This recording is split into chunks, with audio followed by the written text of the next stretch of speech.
Hare Krishna devotees, welcome to Sloka a day. Today's Sloka is Sloka number 41, chapter 10. Yadhyad vibhutimat sattvam Yad vibhutimat sattvam Srimadurjitameva va Srimad urjitam eva va Tattadevavagachatvam Tattadevavagachatvam Mama tejomsha sambhavam. Mama tejomsha sambhavam.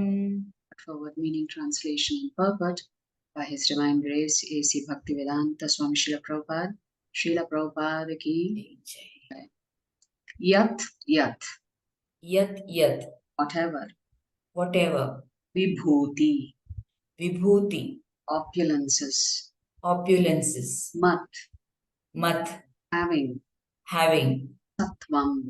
Sattvam, existence, Shrimat, beautiful, Urjitam, glorious, Eva, certainly, Va, or,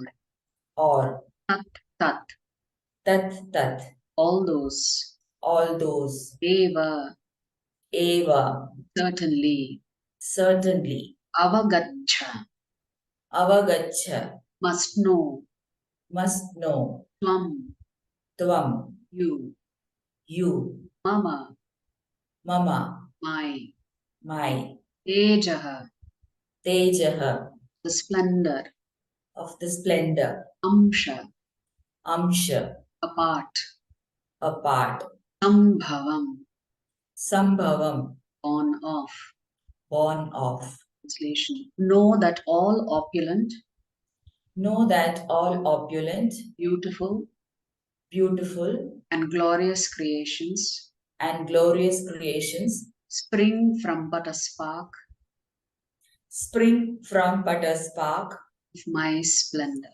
of my splendor.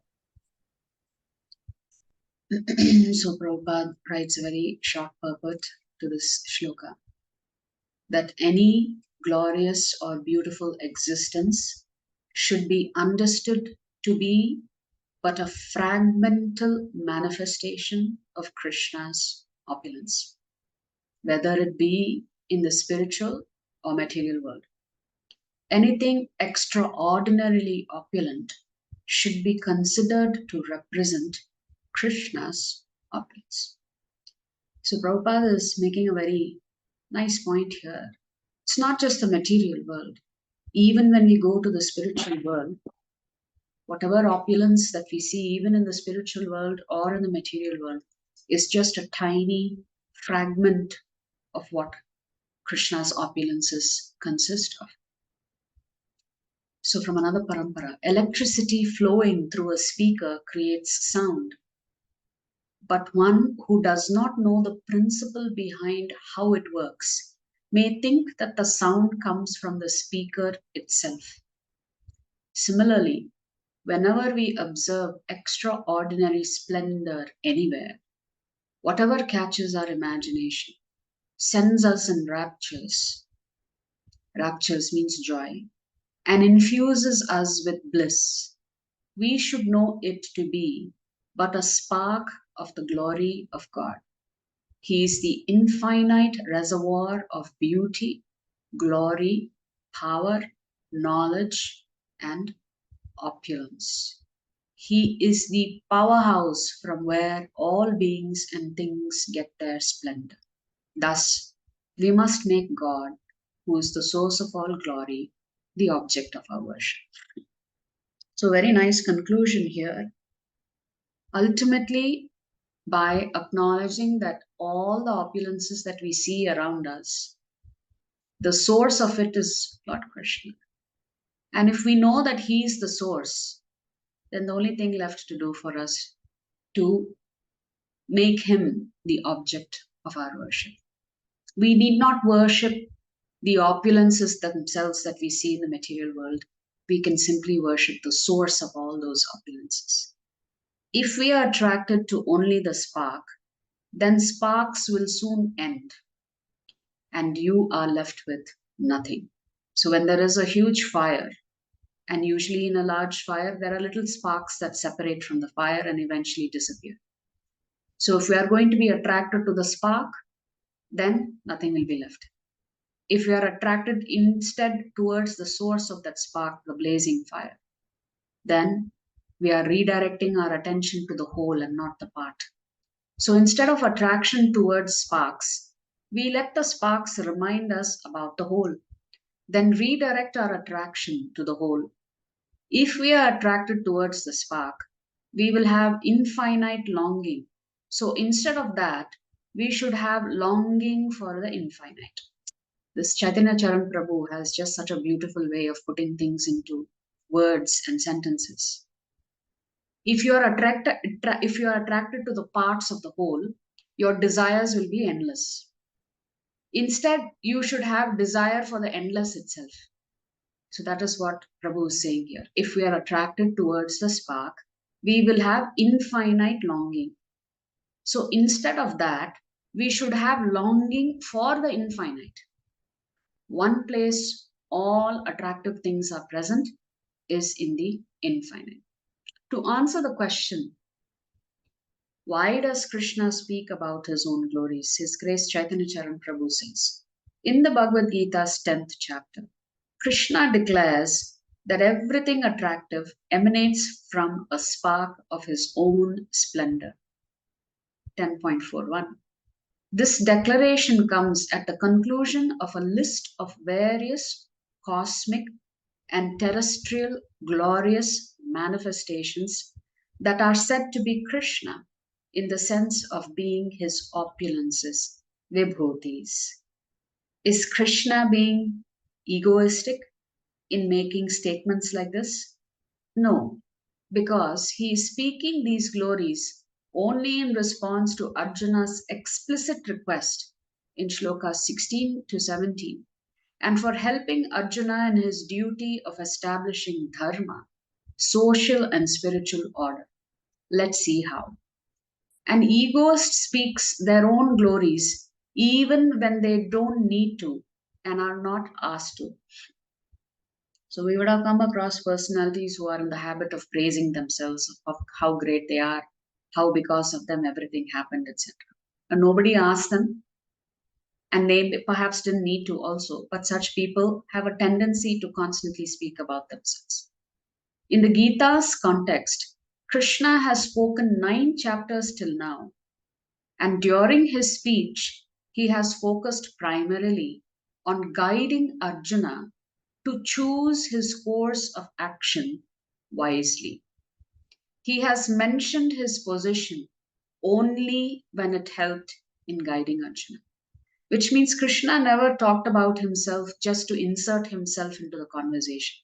Wherever and whenever he felt that Arjuna needed that additional impetus to focus on his dharma, at that time Krishna spoke about himself in relation to Arjuna.